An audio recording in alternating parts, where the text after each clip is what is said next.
প্রক্রিয়া শুরু হলো এখানে কমিশন তুমি জবাব দাও কমিশনকে জানাই দিক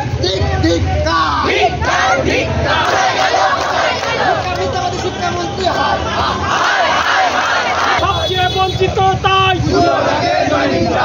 সবচেয়ে বঞ্চিত তাই জয়নিং চাই স্লোগান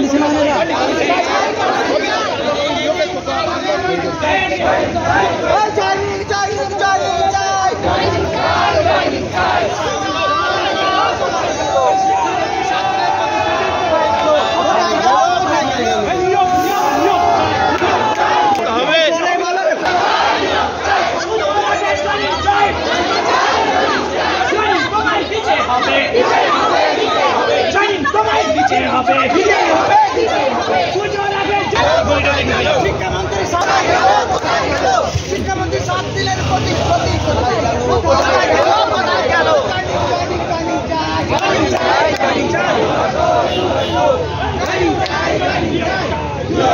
শেষে আকর্ষণ অপরভাবে নিয়োগ প্রক্রিয়া আইনের হচ্ছে অপরভাবে নিয়োগে 14,300 শূন্যপদ রয়েছে।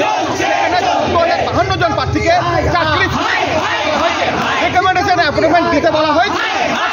অপরভাবে নিয়োগে এই মুহূর্তে কোনো আইনি বাধা নেই, জটিলতা নেই। অপরভাবে নিয়োগে 14,052 জনকে অবিলম্বে চাকরি দিতে বলা হয়েছে। তার সাথে মহামান্য বিচারপতি জানিয়েছেন দীর্ঘদিন ধরে নিয়োগ প্রক্রিয়া চলছে, পরীক্ষা হয়েছিল, আজ প্রচুর শূন্যপদ রয়েছে। অভাবে বন্ধ হচ্ছে, পড়ুয়ারা মূল শিক্ষা থেকে বন্ধ পরীক্ষা দিচ্ছি আজ 10 বছর তাই পুজোর আগে আবার নিয়োগে জয়নিং করতে হবে। রয়েছে 14,052 চাকরির কথা বলা রয়েছে, করতে হবে এবং সুযোগ করার দাবিতে আজকে আমাদের স্কুলের কমিশন। আপনার নাম? কালী পূজার লোক